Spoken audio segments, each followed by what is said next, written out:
हमारे समाज में आज भी लव मैरिज को सहज रूप से स्वीकार नहीं किया जाता। परिवार, जाति और धर्म को अक्सर प्यार से ऊपर रखा जाता है और इसी टकराव में हर साल हजारों युवा ऐसे फैसले लेने के लिए मजबूर हो जाते हैं जिनकी कीमत उन्हें और उनके परिवार को चुकानी पड़ती है। लेकिन उत्तर प्रदेश के जौनपुर से जो कहानी सामने आई, वो ऐसी सभी हदों को पार कर जाती है जहां रिश्ते, इंसानियत और समझ सब कुछ बिखर जाता है।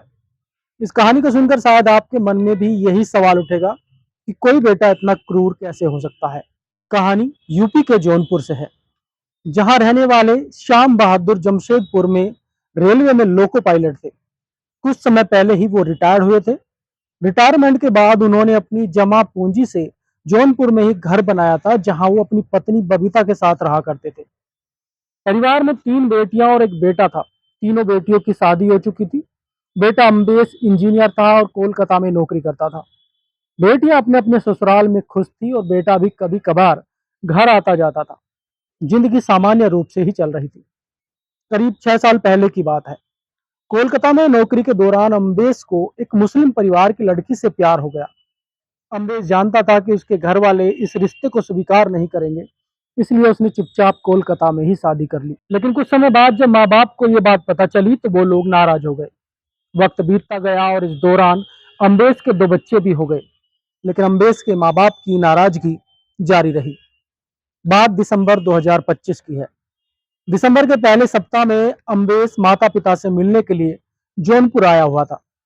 लेकिन इसी दौरान 8 दिसंबर को अचानक माँ बाप घर से गायब हो गए। आमतौर पर श्याम बहादुर अपनी तीनों बेटियों को रोजाना फोन किया करते थे, लेकिन 9 और 10 दिसंबर को किसी बेटी के पास माँ बाप का फोन नहीं गया तो उन्हें चिंता हुई। इसके बाद बहनों ने भाई अम्बेश को फोन किया। अम्बेश ने बताया कि 8 दिसंबर की रात उसका मम्मी पापा से झगड़ा हो गया था और जब मैं सुबह सोकर उठा तो दोनों घर से गायब थे। मैंने सोचा कि शायद वो नाराज होकर आप तीनों बहनों में से किसी के यहाँ चले गए होंगे। भाई की बातें सुनकर बहनों की चिंता और बढ़ गई। अब बहनों ने भाई से पुलिस में गुमशुदगी की रिपोर्ट दर्ज कराने के लिए कहा। लेकिन अम्बेश ने टालते हुए कहा कि पहले मैं खुद ही ढूंढने की कोशिश करूंगा और जरूरत पड़ेगी तो फिर पुलिस के पास जाऊंगा। अब अगले कई दिनों तक अम्बेश माँ बाप की तलाश में जुटा रहा, लेकिन कोई जानकारी हाथ नहीं लगी। उधर बहनें भी रोज फोन करती रही। इस बीच हुआ ये कि 15 दिसंबर को अचानक अम्बेश का भी मोबाइल बंद हो गया। अब बहनें घबरा गई। वो सीधे जौनपुर स्थित घर पहुंची तो घर पर ताला लगा था। पड़ोसी से पूछताछ की गई तो पड़ोसी ने बताया कि उन्होंने भी अम्बेश को कई दिनों से नहीं देखा है। अब किसी अनहोनी की आशंका के चलते बहनें तुरंत पुलिस के पास पहुंची। माँ बाप और भाई तीनों की गुमशुदगी की रिपोर्ट दर्ज कराई। पुलिस ने जांच शुरू की। कॉल डिटेल खंगाले गए, लेकिन कोई सुराग नहीं मिला। तभी 18 दिसंबर को अचानक अम्बेश घर वापस लौट आया। उसने बहनों को फोन किया तो उनकी जान में जान आई। अम्बेश के लौट आने पर बहनों दोबारा घर पहुंची और अम्बेश से गायब होने का कारण पूछा, लेकिन अम्बेश इधर उधर की बातें करता रहा। खैर, सब कुछ भूलते हुए बहनों ने अम्बेश के घर लौटने की खुशी जाहिर करते हुए पुलिस को भी इस बारे में सूचना दी कि उसका गुमशुदा भाई वापस लौट आया है, लेकिन माँ बाप का भी कुछ पता नहीं चला है। अब पुलिस ने अम्बेश को पूछताछ के लिए थाने बुलाया और उससे उसके गायब होने का कारण जानना चाहा। अब पुलिस ने अम्बेश से पूछताछ शुरू की तो अम्बेश बार बार अपने बयान बदलता रहा। पुलिस को अम्बेश पर शक होने लगा। अब पुलिस ने सख्ती से अम्बेश से पूछताछ करनी चाहिए और जब अम्बेश से सख्ती से पूछताछ हुई तो उसने सबको हिला करके रख दिया। अम्बेश ने बताया कि वह जब दिसंबर में घर आया था तो फिर उसी शादी को लेकर माँ बाप से उसका झगड़ा हुआ। माँ बाप उस पर दबाव बना रहे थे कि वो पत्नी को तलाक दे दे और हमारी मर्जी से दूसरी शादी कर ले। 8 दिसंबर की रात बहस इतनी बढ़ गई कि माँ बाप ने उसे घर से निकल जाने तक कह दिया।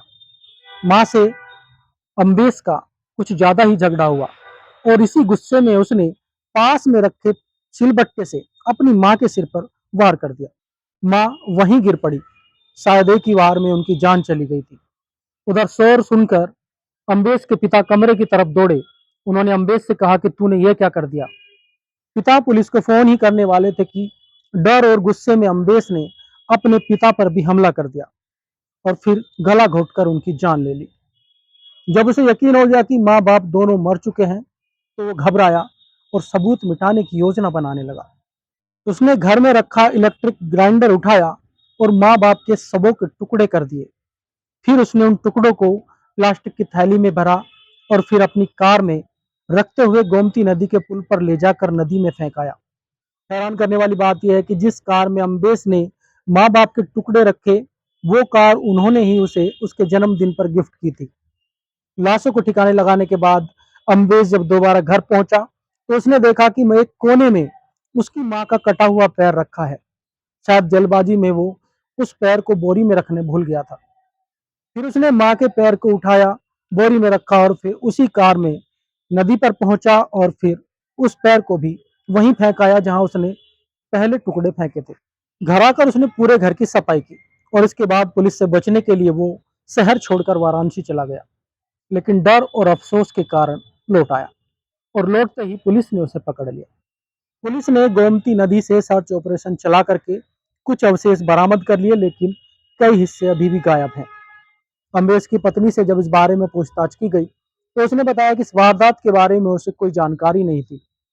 अम्बेश के दो मासूम बच्चे अब जिंदगी भर पिता के अपराध का बोझ ढोएंगे।